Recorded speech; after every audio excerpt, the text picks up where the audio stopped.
Hello everybody and welcome to the fifth video on our series of videos on the Symposium. So today we're going to get into our first speech of the book. The lines traditionally attributed to this in your book will be 178A to 180B. And the first person to speak at this symposium is Phaedrus. And it was Phaedrus who suggested that this was the topic of conversation that they should engage in the day.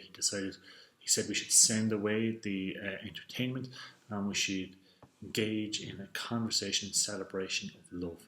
He said because there's so many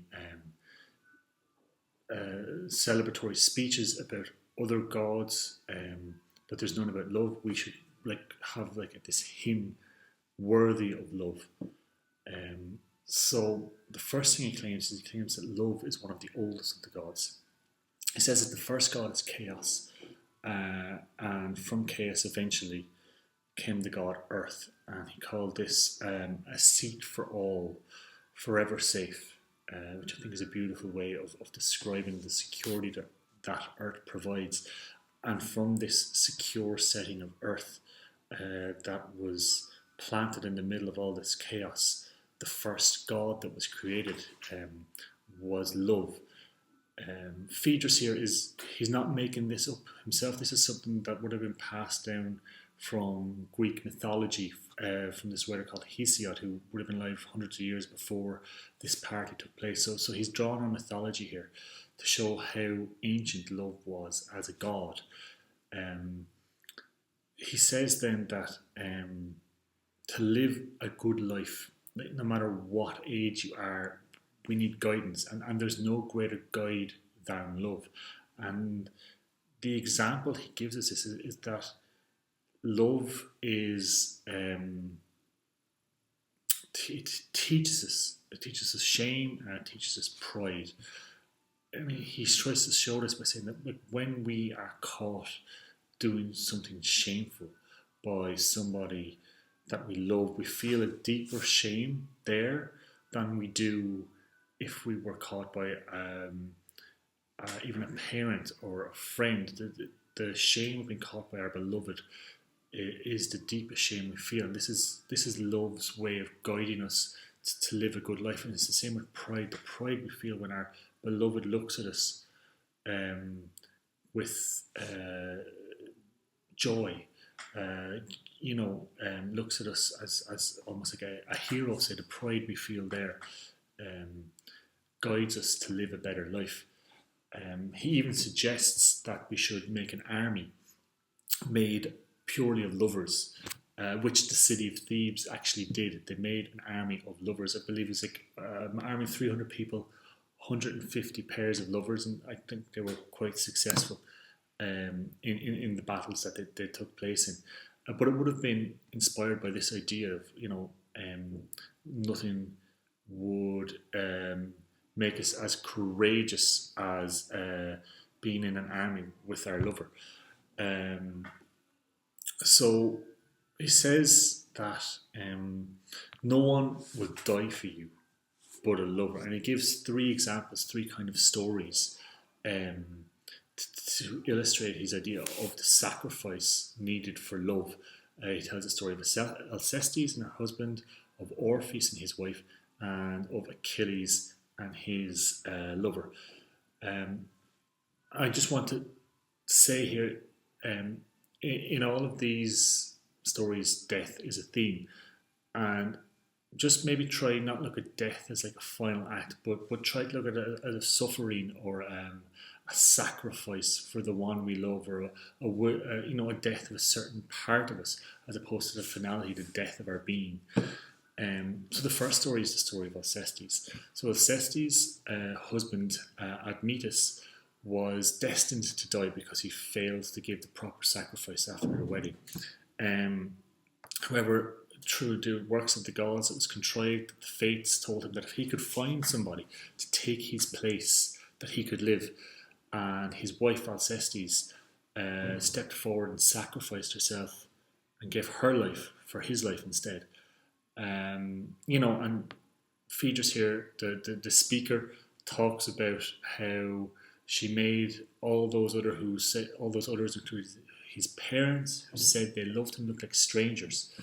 And her sacrifice did not go unnoticed by the gods, and they actually rewarded her by giving her life back, which is something that very rarely happened in mythology.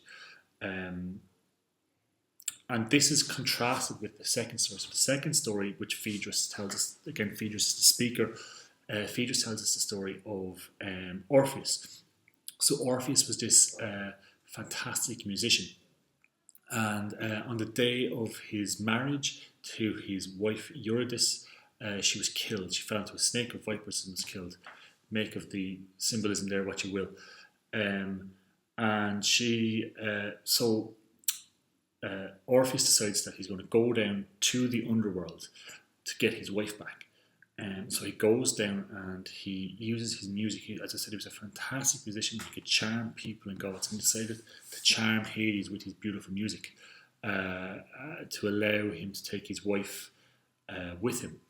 So he believed he got his wife, but what he actually got was an illusion of his wife. And as he ascended from the underworld and came to our world, his wife disappeared, and it was just an illusion.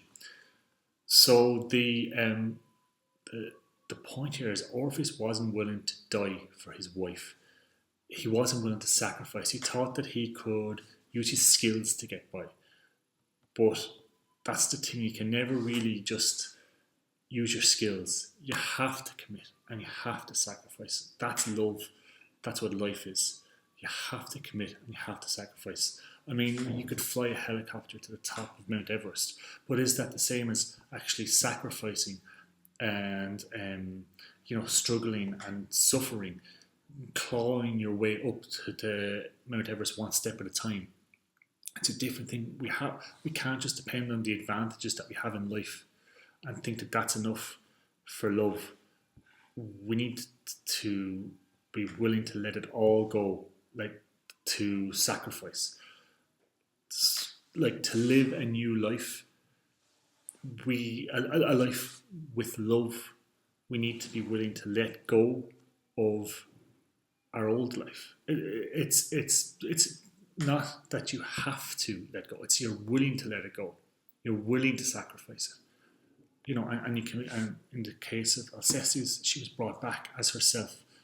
But you have to be willing to make the sacrifice. If you don't make the sacrifice, then the love is an illusion, as Orpheus' wife turned out to be. The third story that Phaedrus uses to show that love is the best thing to make us live a good life is the story of Achilles. So Achilles is the main character in the story, the Iliad by Homer, which is a story about the war between the Trojans and the Greeks. And Achilles was a Greek, and he had decided that he was going to stop fighting for the Greeks because he'd been insulted or disrespected by an action from his general. So Achilles sat out the war, and his lover, Patroclus, decided that he was going to continue to fight. And he went out there and he was killed by a Trojan called Hector. Hector was the prince of Troy, one of the two princes of Troy. And Achilles had been told that if he killed Hector, he had been told by the fates that if he killed Hector, that he himself would die at a young age. But Achilles decided to die for Patroclus. Even though Patroclus was already dead, he went out and he killed Hector to avenge the death of his loved one. So that's the courage that love gives us, according to Phaedrus. He kind of says that, his whole spiel, his whole pitch is that love is the most capable of ensuring courage and happiness. And love is capable of inspiring and motivating more than any other force, and that it's the greatest guide on how to live a good life. And with this, Phaedrus finishes up his speech, and he's really set a tone for the next couple of speeches, whereby they're going to look at what love gives to humanity.